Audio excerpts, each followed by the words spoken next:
नमस्कार, मी राहुल धोत्रे. कमोडिटी ट्रेडिंगमध्ये आपण सिल्वरमध्ये एक मोमेंटम ट्रेड केली होती. या ट्रेडमध्ये 6,800 आणि 1,100 रुपये असे मिळून आपल्याला 8,000 रुपयांचं प्रॉफिट झालेलं आहे.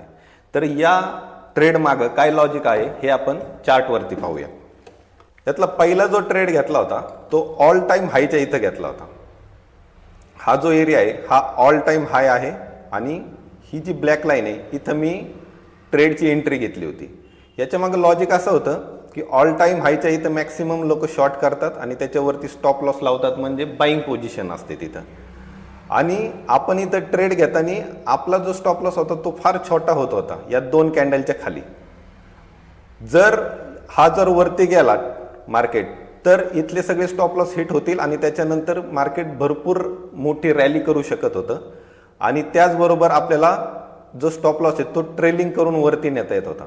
आणि याच सिस्टीमनी मी बरोबर काय केलेलं की इथं ट्रेड घेतला आणि स्टॉप लॉस ट्रेल केला.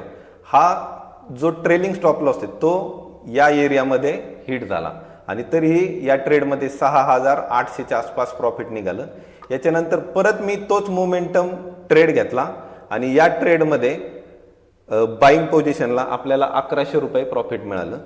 म्हणजेच 11,000 रुपयाच्या मार्जिनमध्ये 8,000 रुपयांचं प्रॉफिट निघालेलं आहे.